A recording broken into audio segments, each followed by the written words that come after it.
Alors, petite actu hydrogène sur h2-mobile.fr, le site hydrogène d'Automobile Propre, on peut le dire, parce que c'est les mêmes rédacteurs, donc c'est un site clone à Automobile Propre spécialisé sur l'hydrogène.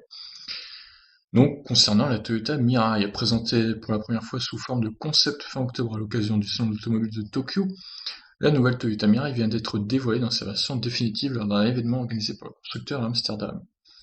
Lancée en 2015, la Mirai changera radicalement de cap en 2020. Jugée trop clivante, la voiture à hydrogène nippone sera remplacée par un nouveau modèle aux lignes beaucoup plus séduisantes pour les différents marchés qu'elle convoite. Après une présentation sous forme de concept à l'occasion du salon de Tokyo, la nouvelle Mirai apparaît dans une nouvelle série d'images où elle se montre bien plus proche des futurs modèles de série. Hormis la couleur de carrosserie, les différences entre les deux modèles sont difficilement perceptibles.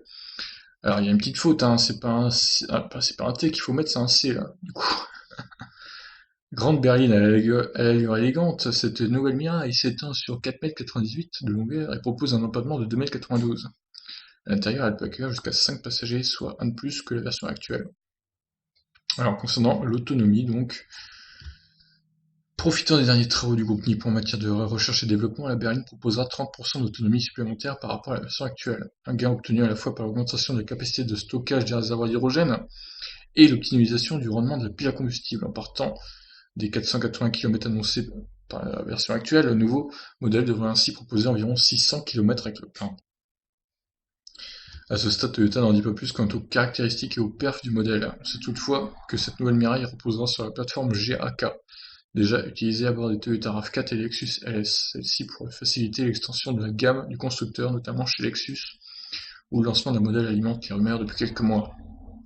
Alors, elle serait lancée donc fin 2020, cette nouvelle Mirai, d'abord au Japon, puis en Amérique du Nord, puis en Europe. Pour l'heure, les tarifs du modèle n'ont pas été révélés. Très bien, bah écoutez, on n'en sait pas beaucoup plus. Toyota qui est un peu, qui est pas très loquace, hein. Ils nous en disent pas beaucoup, c'est un peu dommage, je trouve.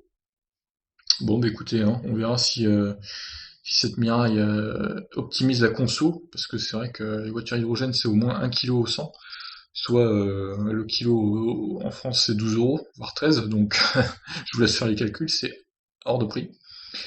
Mais ça reste moins cher que les tarifs Ionity, hein. Allez, on peut en mettre une couche, hein, si vous voulez.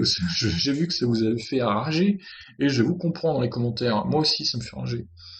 Bon, bah écoutez, je vous laisse réagir hein, sur cette Toyota Mirai. A plus pour une prochaine vidéo. Ciao.